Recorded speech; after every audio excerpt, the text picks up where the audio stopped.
Alright, so I'm redoing this because I got all confused. So for question 1 and 2, it's pretty easy. We're looking at this graph and making interpretations. So question 1, the percentage of students with a height of 65 inches or less. We go over to 65 inches.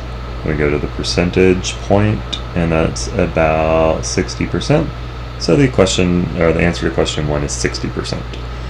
Then we do the opposite for number 2. The lower 50% of students have an approximate height of what in inches? So we go over to 50%, and we just go across until we hit our point. Right here, we go down, and that would be 64 inches, because we've got 60, 1, 2, 3, 4. So the answer to number 2 is 64 inches. Okay, I was getting all confused. So I don't know why this isn't bigger. There we go. So for this one, we're working kind of backwards, and we're having to take this graph, interpret it, and then fill in our table.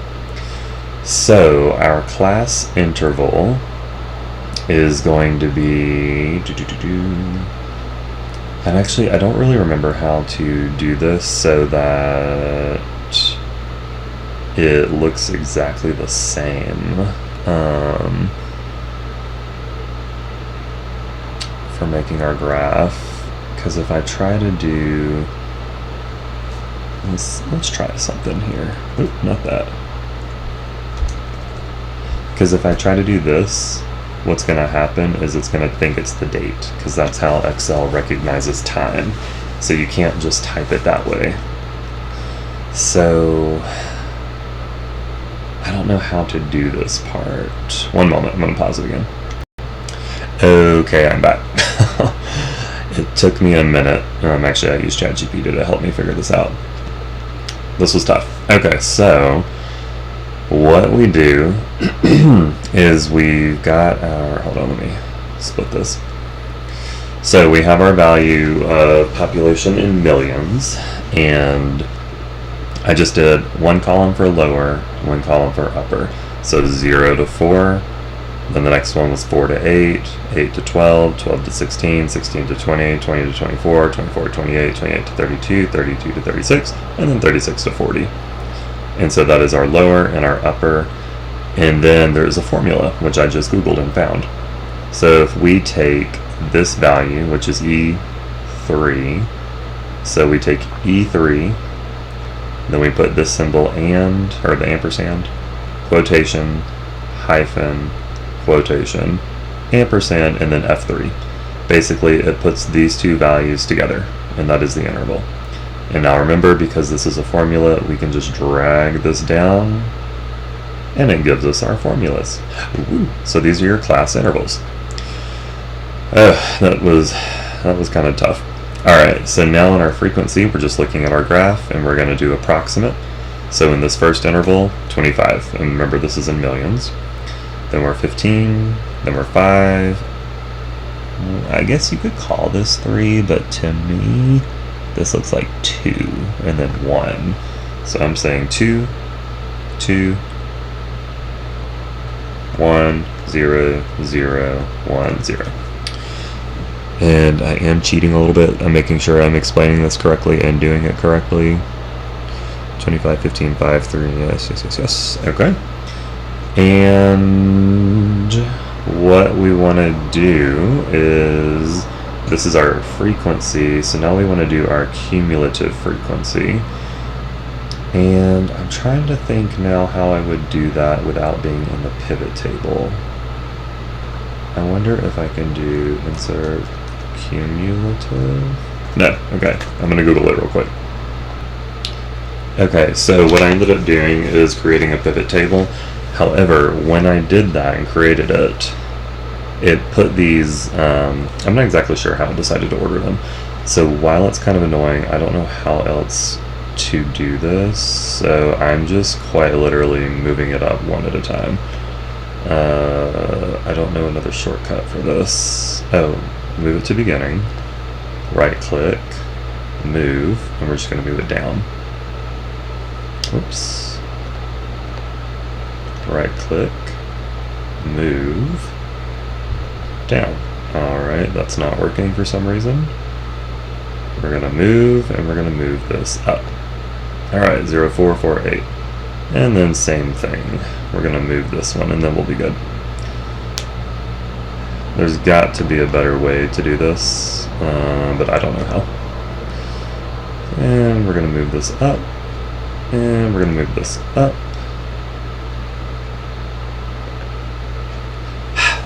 Okay, I don't know why it's doing this. It's because I said move to beginning, and now it's being odd. Okay, perfect. There we go. We're good. Okay, so now we're gonna take this. Hopefully this doesn't mess it up. And what we want is the frequency. So value field settings, count.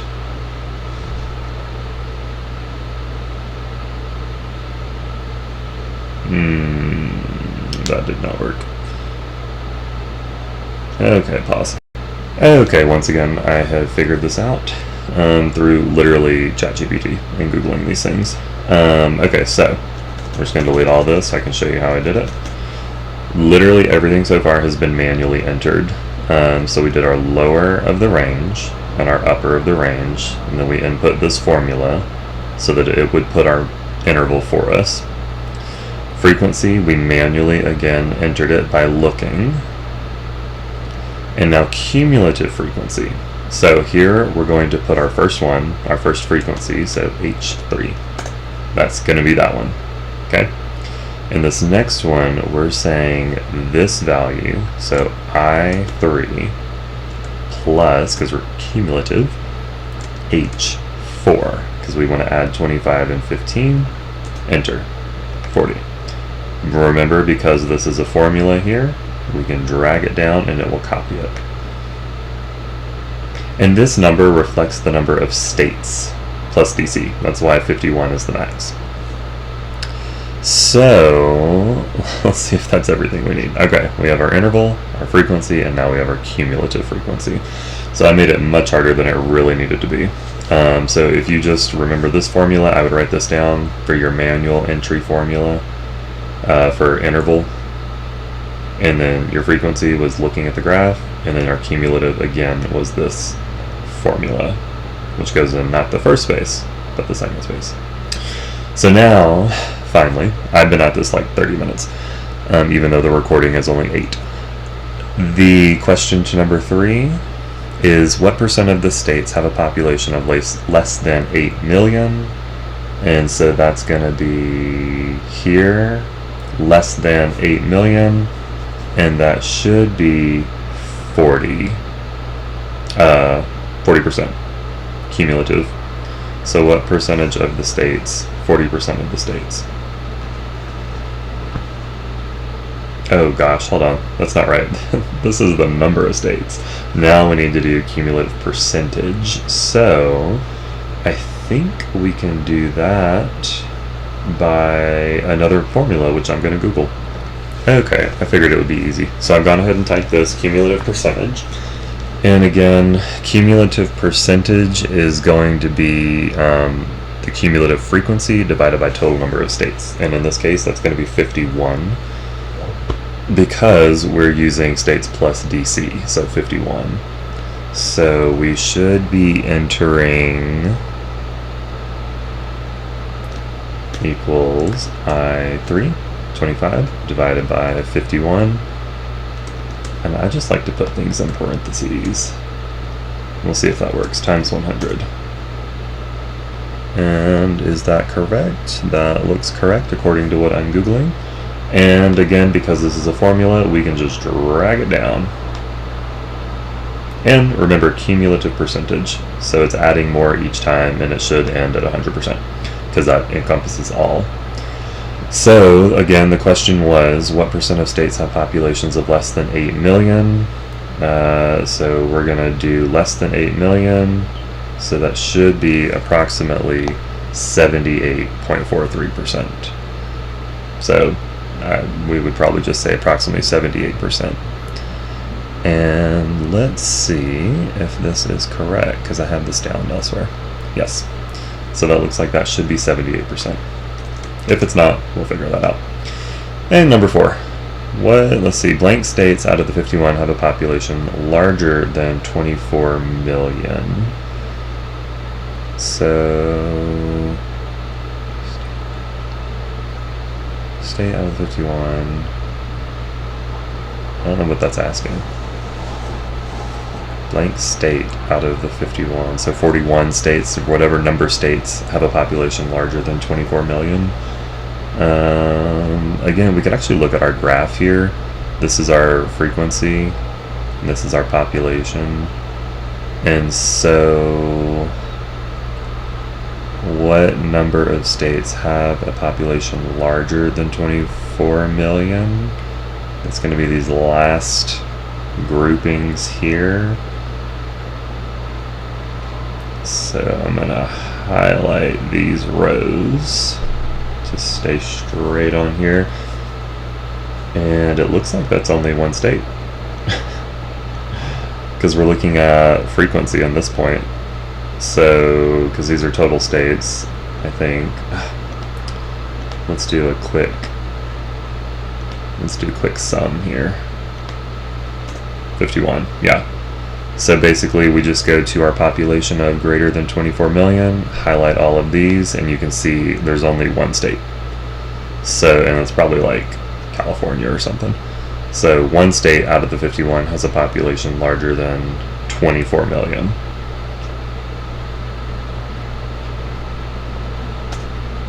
Ooh, that was tough. I'm sure this is going to be not great. I'm going to pause it again. Alright, I'm back. So, let's look. Now we've got questions 5 through... Let's start with 5 through 7. So 5, 6, 7. Okay. The graphs on the right are cumulative percentage polygons for the distribution of scores on the first and last exam, exam 3, and a statistics course. Refer to these graphs and answer the following questions. Number 5. In which class interval, so one of these intervals at the bottom, approximately does it follow the value that divides exam 1 scores on the lowest 50 and the upper 50? So to me, we've got lower 50 and then upper 50. So we're just going to draw a line and find it's about right here. And that would be class interval 80 to 85. So I think that's the answer. What percent of students approximately got an F? For, in other words, they are in the interval 45 to 50 or less in the final exam.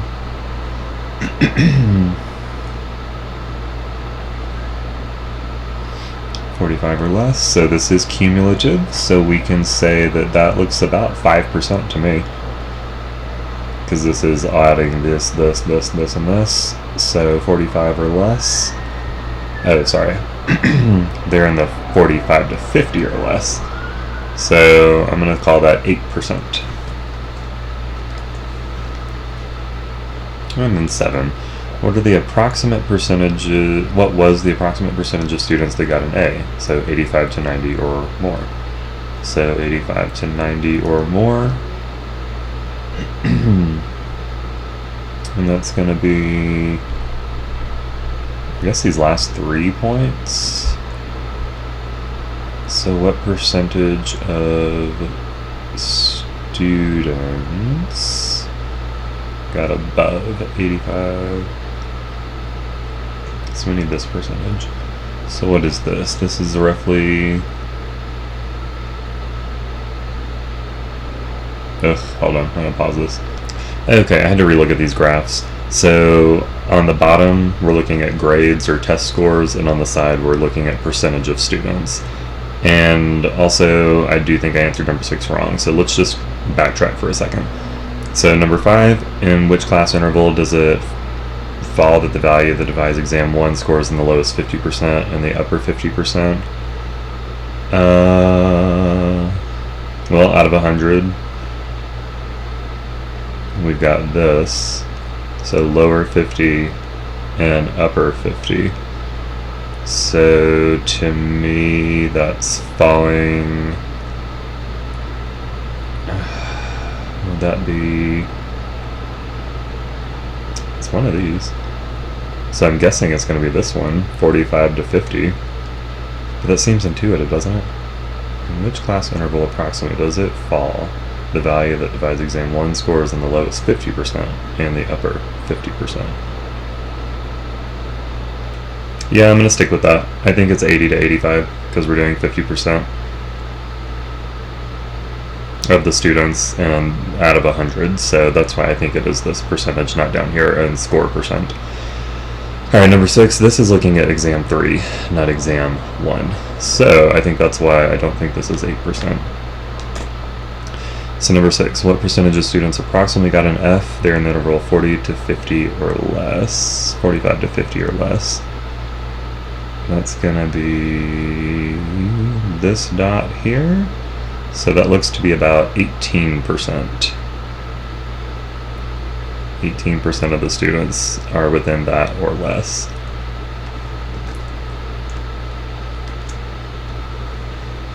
And then 7, the approximate percentage of students that got an A, so above an 85 to 90. And that's going to be, we need to subtract this percentage from this one. So if this is 62%, we just subtract 100 minus 62, and that would be 38. Oops, 38%. Because we know that 85 to 90 is about 62%. So up to 85%. Or up to 62% of the class got at least an 80 or an 85 or worse, actually. At most an 80 to 85. So then we just do the difference, which would be 38%. Alright, let's look at the next set. So now we have questions 8 through 11.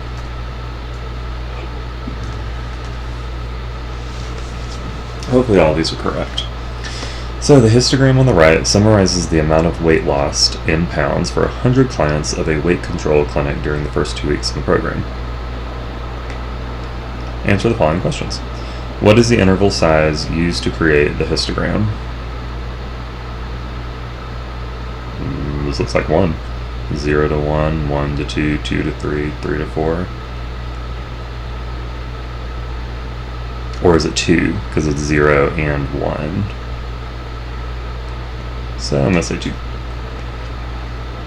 That's not a percent. Alright, it's super annoying when it does this, and I'm going to hit delete. Cancel, actually. We're going to hit clear contents, and now we're just going to type. Oh, I don't know why it's doing that. I can't. Oh, I bet it's because I drugged this number down. No, I didn't. So we're just going to make this, okay,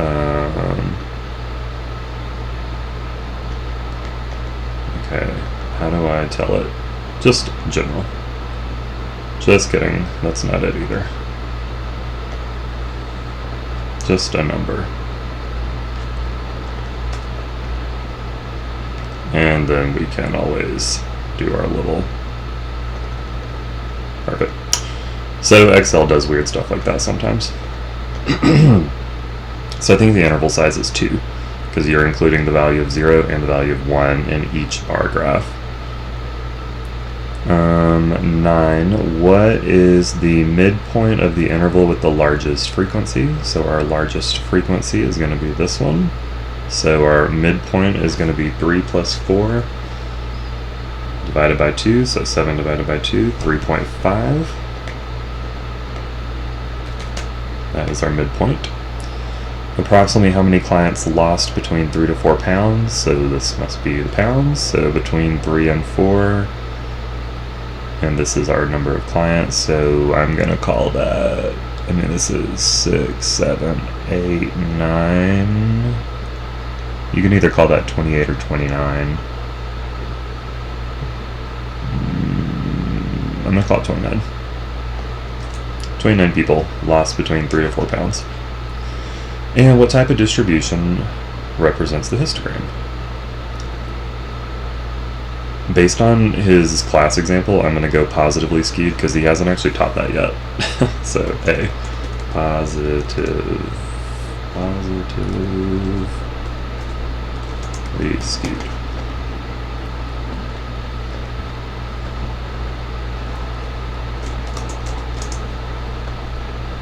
And I think that's because the numbers get higher, so he said that it's positively skewed because it keeps climbing. All right, let's pause.